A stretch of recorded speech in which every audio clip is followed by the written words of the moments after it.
Mesdames, Messieurs, bienvenue à votre grande édition sur votre chaîne par excellence et du peuple au Kassa TV. Des primes à bord, les titres. Le chef de l'État Félix Antoine Tshilombo a séjourné du 24 au 26 décembre 2024 dans la ville de Kananga, chef-lieu de la province du Kassa central. Le rapport de la commission ECOFIN sur le projet de budgétaire de la province pour l'exercice 2025 a été adopté ce samedi 28 décembre 2024 par les élus provinciaux. Tout pour les titres, les dates super.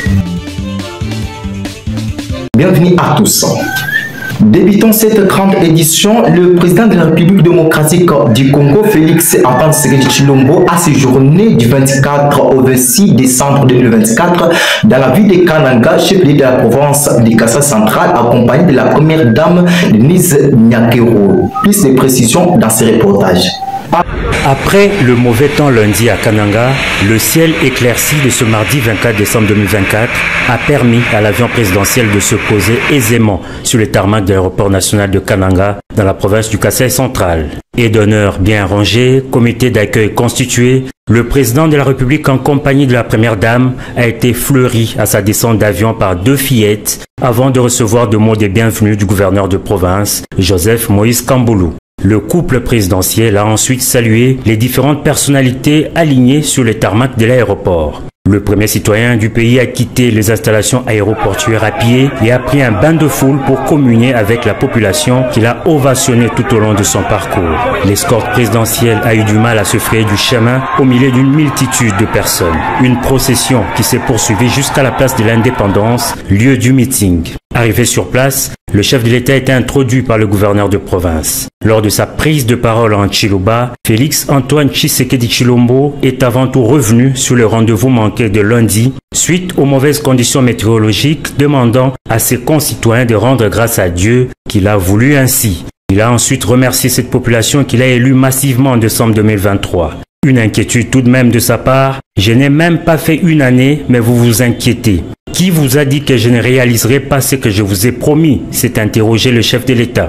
Et c'est sur ces entrefaites qu'il a indiqué que tout va commencer par la réhabilitation de la route Kananga-Kalamba-Mbouji. Il est venu personnellement inspecter les travaux. Mvumutuma ministre de l'infrastructure alors kubanga mijimu njimu so kumanya bwani est-ce que mijimu mina mibangani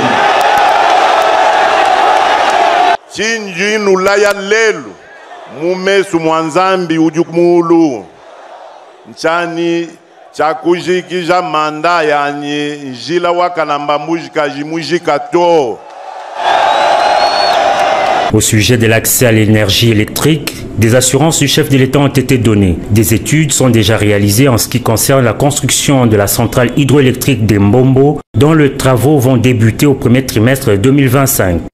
L'emploi des jeunes, l'accès aux services sociaux de base, la paix dans l'Est et le pouvoir d'achat des Congolais n'ont pas été omis. Quant à la réforme de la Constitution, le président de la République a dit qu'il ne suivra que la volonté du peuple. C'est ce que vous déciderez que nous allons exécuter. On ne peut pas nous empêcher de réfléchir.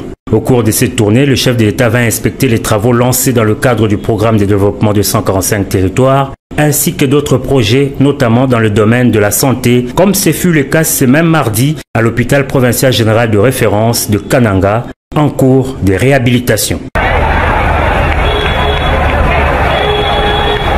Après l'adresse du chef de l'État, plusieurs réactions sont enregistrées. La première est celle du président de l'Assemblée provinciale du Kassa central, l'honorable Daniel Lukuska-Kopoe, qui plus des précisions dans ce reportage.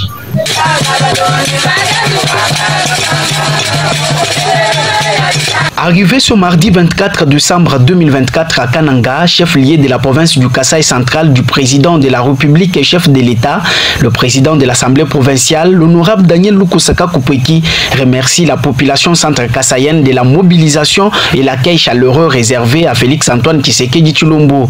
S'adressant à la population, le chef de l'État Félix Tshisekedi a réaffirmé sa volonté de répondre aux attentes de la population congolaise en général et du peuple kassaïen en particulier durant durant ses seconds mandats entamés depuis janvier 2024. Dans son discours, Félix Tshisekedi est revenu sur 3 questions majeures qui préoccupent le centre kassaïen, notamment la route Kananga-Kalambambouji, l'électrification et la lutte contre les érosions. À cet effet, le président de la première institution provinciale a salué cette détermination du chef de l'État de tout donner pour la renaissance du Kasaï central à travers les différents projets de développement dans l'espace Grand Kasaï.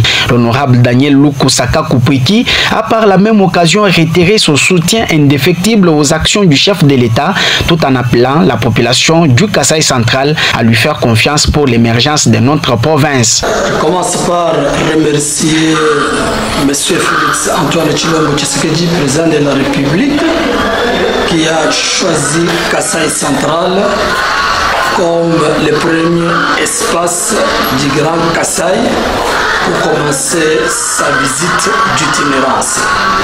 C'est vraiment un sentiment de satisfaction, un sentiment d'amour. Il connaît que Kananga c'est sa base naturelle. Il n'a jamais été dessus depuis 2018, 2023 et il continue à compter sur Kananga. C'est ainsi qu'il a choisi Kananga comme le premier espace du Grand Kasaï, non seulement pour venir remercier la population, mais aussi passer et fêter avec cette population. Il était précis, concis. Il a démontré en face de tout centre kassaïen qu'il ne terminera pas son mandat sans offrir, sans donner au centre kassaïen la route d'espoir, je cite, route Kananga, Kalambambouji. Ça, c'est la parole du chef, c'est une loi. Je suis convaincu et ravi que cette fois-ci, elle est la dernière. Tous les centres kassaïens, peut-être qui voudraient déjà emprunter les voies des ennemis, doivent comprendre que le chef de l'État est déterminé qu'il offrira au centre kassaïen la route Kananga-Kalambambouji. Rappelons que la ville de Kananga est la première étape de l'itinérance du président de la République Félix Antoine Tshisekedi dans le Grand Kasaï. Pour sa part, Valentin Gandou, le député national élu de Bélégué, a tenu aussi à remercier de vive voix la population centre-kassaïenne pour avoir réservé un accueil chaleureux au fils digne des terroirs. Je prie de suivre Valentin Gandou au micro de votre champ. Oui, nous remercions la population qui a répondu massivement à l'accueil chaleureux du président de la République et lui-même l'a reconnu, il a également remercié la population. Et comme nous le disions, il est venu pour rappeler ses engagements vis-à-vis de la population centre-kassaïenne en disant qu'il ne finira pas son mandat sans pour autant que les ouvrages dont il a débuté ne puissent arriver à terme. Et parmi ces ouvrages, c'est la route Kananga-Kalambambouji. Parmi ces ouvrages, c'est l'université de Kananga.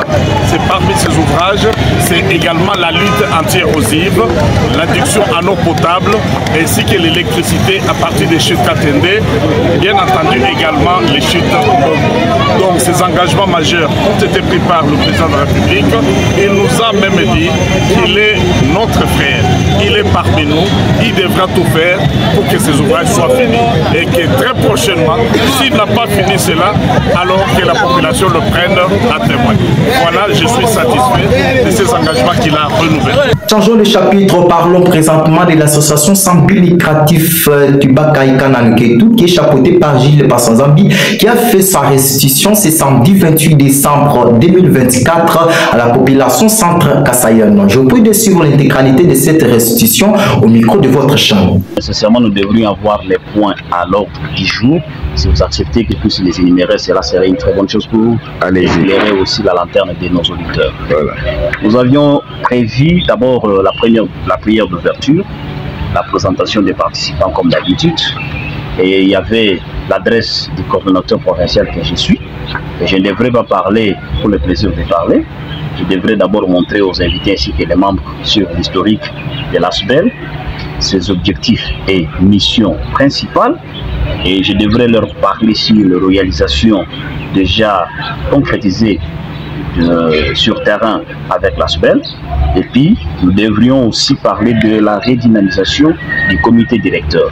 Parce que vous êtes sans ignorer que chaque fois qu'il y a un comité monté, et l'œuvre humaine a été toujours imparfaite, on devrait redynamiser les comités. C'est ainsi qu'on devrait aussi parler sur ces points.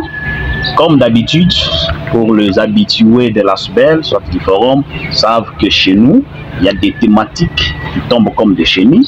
Et ces thématiques, c'est pour l'émergence, soit le développement de la province. C'est ainsi qu'on avait initié quand même organiser des carrefours en termes de thématiques. On donne à 5-10 personnes qui doivent décortiquer par série une quelconque thématique. C'est ainsi que c'était aussi un point prévu dans notre plan l'ordre du jour.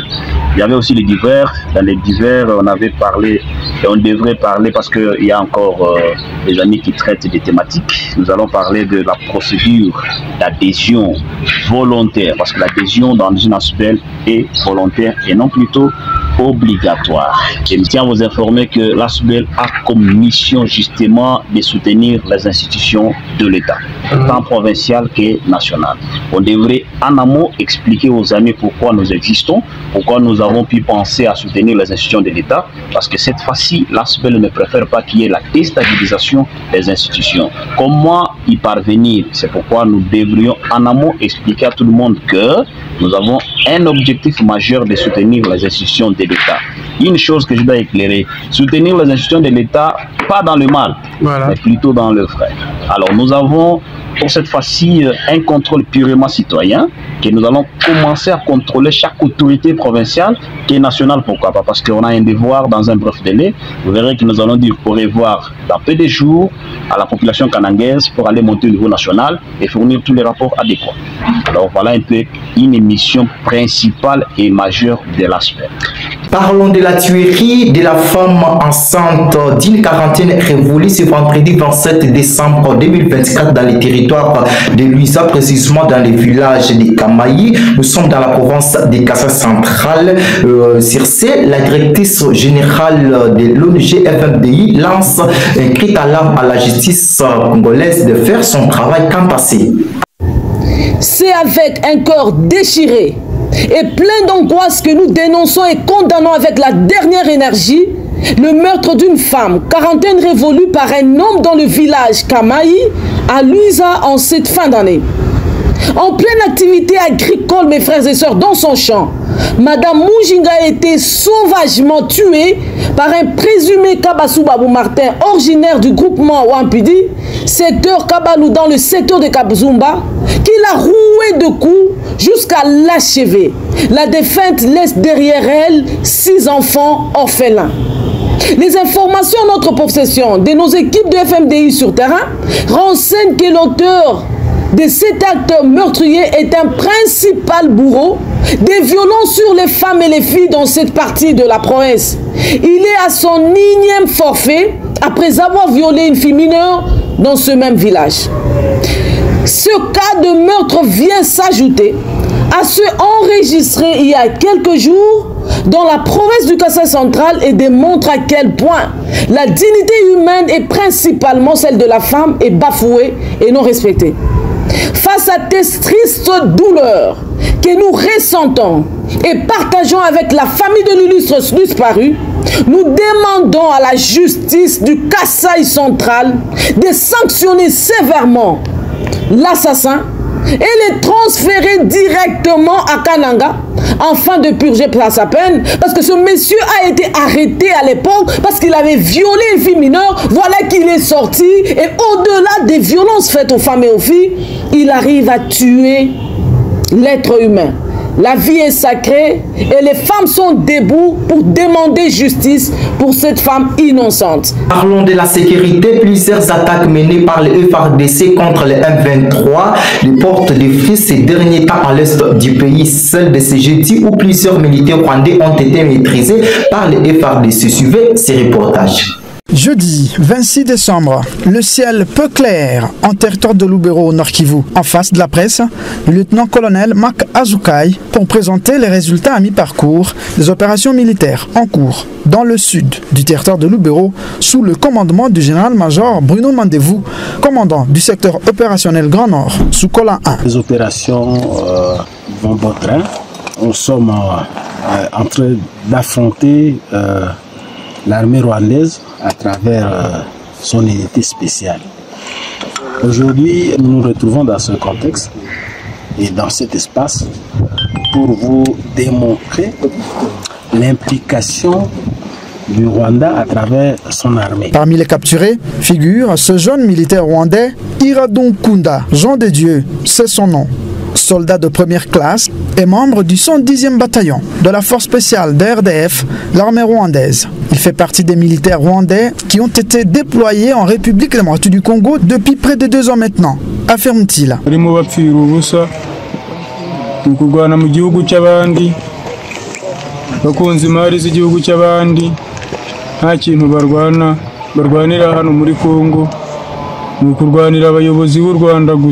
Nous avons été déployés en RDC par notre président Paul Kagame afin d'attaquer la menace sécuritaire contre le Rwanda qui sont les FDLR se trouvant sur le sol congolais, déclare-t-il. Blessé au combat avant d'être capturé, ce jeune soldat rwandais de 22 ans est bien pris en charge par les forces armées de la République démocratique du Congo, respectueuses des principes du droit international humanitaire.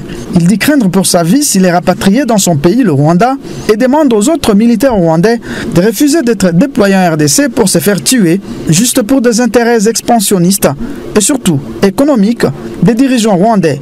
Pendant ce temps, sur toutes les lignes de front, les FARDC maintiennent la pression sur l'ennemi. Les 11 encore sous occupation du M23 seront récupérés, rassure le porte-parole du secteur opérationnel sous Kola 1, Grand Nord. Comme je l'avais dit sommairement, le rapport de la commission ECOFIN sur le projet d'édit budgétaire exercice 2025 a été adopté ce samedi 28 décembre 2024 par les élus provinciaux du Kassai central sous la présidence de l'honorable Daniel Lukusa Kakupeki en assemblée plénière. Je prie de suivre ces reportages. Assemblée provinciale du Kassai central, après examen de la commission ECOFIN, l'édit budgétaire pour l'exercice 2025 adopté. Le projet d'édit budgétaire de la province du Kassai central pour l'exercice 2025 a été adopté samedi 28 décembre 2024 par les élus provinciaux réunis en assemblée plénière sous la présidence de l'honorable Daniel Lukusa Kakupeki. Au cours de cette séance plénière, il a été question d'examiner le rapport de la commission économique et financière ECOFIN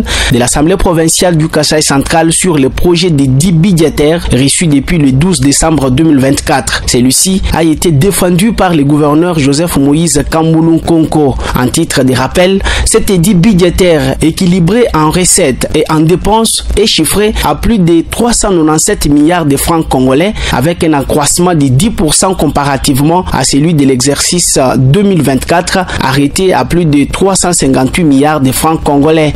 Signalons que 31 députés provinciaux sur le 34 que compte l'Assemblée provinciale du Kassai central ont participé à cette plénière consacrée essentiellement à l'adoption de l'édit budgétaire. Enfin, le ministre provincial en charge de l'éducation nationale a été invité ce samedi 28 décembre 2024 par les élus provinciaux du Kassai central pour répondre à une question orale avec débat lui adressé par l'honorable Joseph Nkashamakayumbo. Pour Moutipaï Balowe, le ministre de l'éducation nationale, c'était un jeu démocratique légal aux élites du peuple.